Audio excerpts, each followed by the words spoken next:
Está circulando en las redes sociales profusamente, es impresionante, se convirtió en viral, ¿no? Un texto de Fernando Sillonis donde habla de que no solamente hay un club de la construcción, sino que hay otros clubes en el Perú. Por eso hemos invitado al ex presidente, al ex gobernador de la región Ica para que nos hable de esto que él ha escrito a partir, entiendo, de su experiencia como gobernador regional. Bienvenido, Fernando, gracias por estar acá.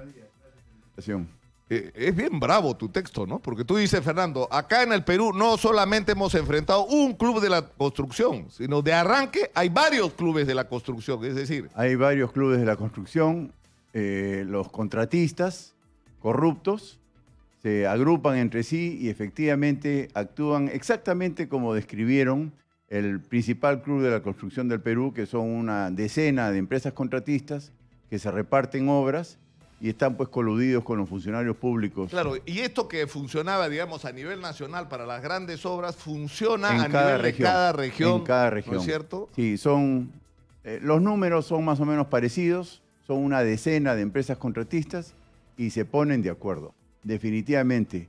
Y los procedimientos de control no detectan. Esa es mi conclusión, ¿no? Todo este escándalo de corrupción sobre la base del Club de la Construcción debió ser detectado por los organismos de control de contrataciones, por la Contraloría. Porque además en determinado momento era hasta obvio, ¿no es Era cierto? obvio, ¿no? Las obras salían sobrevaloradas, después venían las adendas. Era un patrón de conducta que se venía desde hace décadas. En realidad esto no ha sido una cosa nueva, ¿no? Claro. Entonces, la otra conclusión a la que yo llego es que los sistemas de control, ¿no? Me refiero a Contraloría, me refiero a Fiscalía, me refiero OCE, ¿no? Que es el organismo de supervisión de contrataciones del Estado, no detectan estos A mí me sorprendió mucho, creo que fue Walter Gutiérrez, el defensor del pueblo. Un día yo le digo, oiga, pero lo que ha pasado acá, defensor, es que el sistema no ha funcionado. Me dijo, no, es que sí ha funcionado, porque el sistema en realidad no estaba diseñado para detectar la corrupción, sino para permitirla. Bueno, entonces, ¿no es terrible, lamentablemente. Pues, lamentablemente, ¿no? Entonces, eso que se da en el Club de la Construcción de Odebrecht y su pandilla, se da en las regiones. Hay clubcitos, digamos, que le hacen mucho daño pues, al país, ¿no? Porque esto se replica en todos lados. Y como digo en el artículo, hay el Club de los Proveedores. Claro, ¿no? pero antes, sí. ¿Por qué no? Antes de entrar a ese tema, ¿no? Yo estuve ayer en Cocachacra y otra vez hice el recorrido ese por carretera a Arequipa y sinceramente me resulta indignante. Es decir, es una de las regiones más ricas del país. Así es. Y el acceso a Arequipa es una carretera de una vida de ida, una vida de vuelta. Si se malogra un camión, simplemente no se puede entrar o salir de Arequipa. O sea, con el dinero que ha habido ahí, o sea, hay un puente parado, hay denuncias por corrupción. Es decir, esa historia que hemos tenido a nivel, que estamos teniendo y de la que estamos siendo testigos, por ejemplo, en el caso de Arequipa la ves, y la ves en Cusco y la ves en todos lados. La terrible consecuencia del Club de la Construcción no es solo que se llevaron la plata y nos indignaron y nos estamos molestos, ¿no? Frustrados. El problema mayor es que no se hacen las obras como deben hacerse. Y por eso el Tambo no tiene la infraestructura que merece, por eso Ica no tiene la infraestructura que merece y por eso el Perú está como está.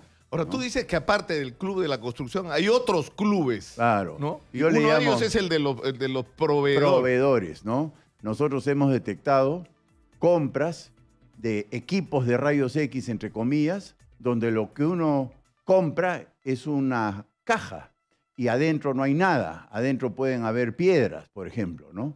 Entonces, pero a ese nivel. A ese nivel se llega, ¿no? Computadoras sin CPU, ¿no? Ahí está la computadora y no tiene memoria, ¿no? Ese tipo de medicamentos vencidos. Uno compra los medicamentos. Pero la pregunta es, si existe el sistema de registro de proveedores del Estado, ¿no es cierto? Hay Perú Compra, Compra Perú, no sé cómo se llama este bendito sistema que supuestamente tú tienes que pasar por una calificación previa antes de poder ser proveedor del Estado. Pero, por ejemplo, al Congreso de la República le vendió computadoras que valían más de lo que Así realmente costaban en el mercado, una empresa que funcionaba en la casa de una persona en San Juan del Lurigancho, creo. O sea, insisto, era una empresa... los sistemas de control no Cascarón. funcionan, Nicolás, no funcionan. Esa es la conclusión, ¿no? Entonces, uno compra maquinaria nueva con piezas usadas, por ejemplo, ¿no? Entonces no son nuevas y así por el estilo. Eso es la característica del club de los proveedores, ¿no? Después yo llamo el club de los tramitadores, ¿no?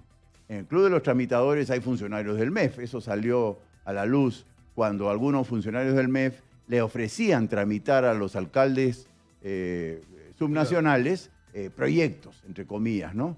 Y por supuesto, el más conocido trámite del club de los tramitadores es el brevete falso, ¿no?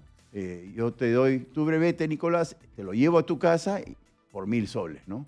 Entonces, ese es otro club terrible, ¿no? Yo llamo también, pues, el club de los congresistas, ¿no? Los congresistas lobistas. Claro, que en el caso de Chiclayo incluso está motivando un proceso es judicial, evidente, ¿no? Es evidente que hay congresistas que se han armado bajo el esquema de estos clubes de la corrupción, que lo único que hacen también es gestionar proyectos o transferencias a cambio de un soborno, una coima, pero, ¿no? por ejemplo, tú lo citas, ¿no? El tema Mamani, ¿no es cierto? Por supuesto. Porque lo increíble en el caso Mamani es que la revelación de las conversaciones, de los videos y todo lo demás, lo que te pone en evidencia es cómo, o sea, ¿cuál es el negocio de los congresistas? Pues es un negocio para los congresistas. Yo te entrego obras. Vieira, yo te consigo un permiso y me das $15.000, ¿no?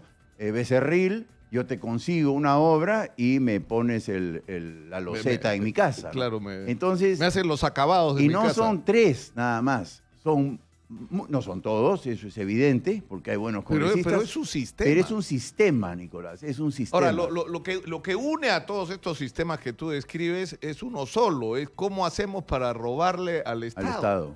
Al Estado. ¿No es cierto? O sea, esa visión del aparato del Estado como una fuente inagotable de recursos para lograr el enriquecimiento rápido, ¿no es cierto? Es terrible. Pero el problema, como tú dices, es que no es que solamente nos están robando, sino que al robarnos estamos dejando de tener cosas que deberíamos tener, carreteras, hospitales, colegios, ¿no? El maltrato a la población es, pues, grosero, ¿no? Grosero. Los médicos que abandonan los hospitales, por ejemplo. Ese es un club mafioso que se da en todos los hospitales públicos, ¿no?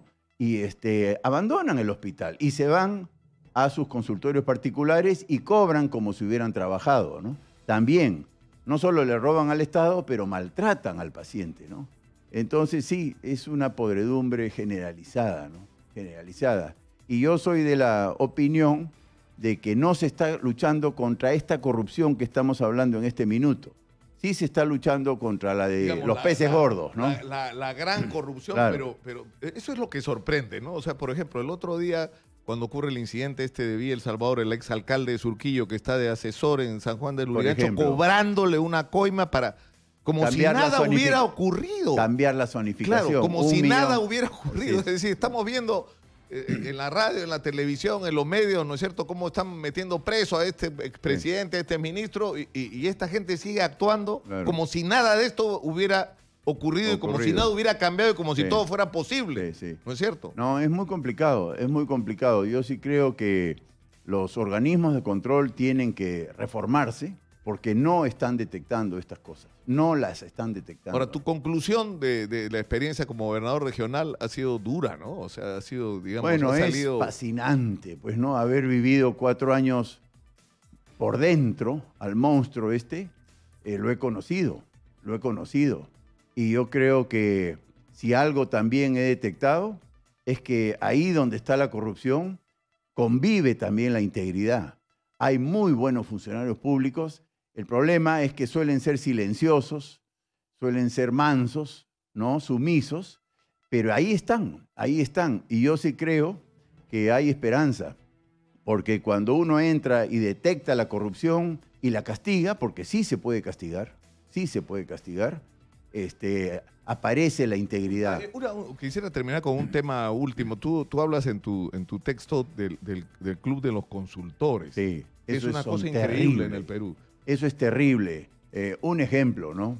Sierra Azul. Sierra Azul es un programa fantástico, en teoría, del Ministerio de Agricultura, que tiene por objeto hacer reservorios y plantar bosques en la sierra. Exactamente lo que más necesita el Perú, para hermanar a la costa con la sierra a través del agua. Bueno, 300 millones de soles todos los años se van en burocracias y consultorías. Casi no han hecho ni un solo reservorio, ¿no? Todo el presupuesto de Sierra Azul se va en consultorías.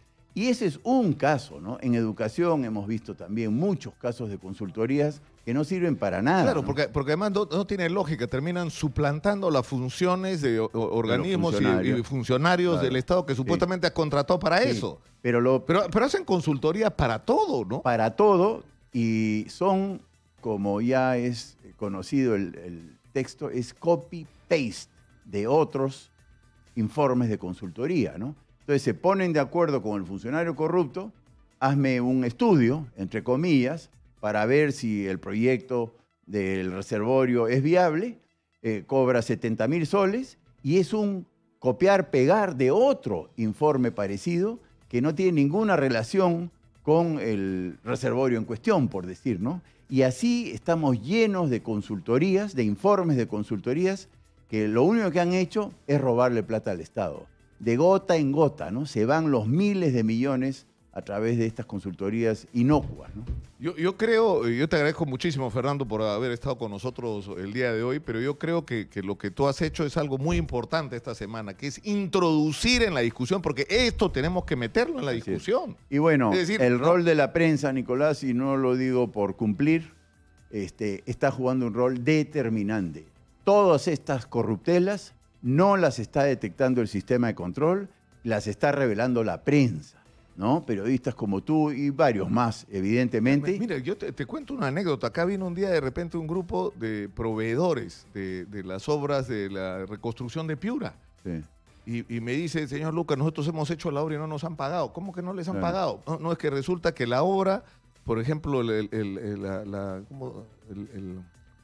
limpieza del río, la descolmatación y una de las vallas estas de los muros de contención habían sido licitados, los había ganado un consorcio, pero el consorcio no hace la obra, el consorcio subcontrata a otra empresa y esa empresa subcontrata a los que hacen la obra. Sí.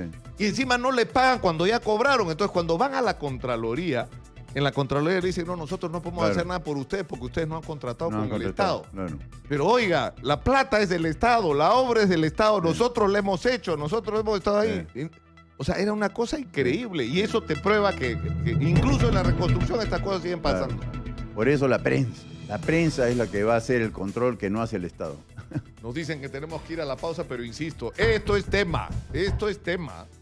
Muchas gracias, Fernando, por estar con nosotros. Un gusto verte como siempre, ¿no?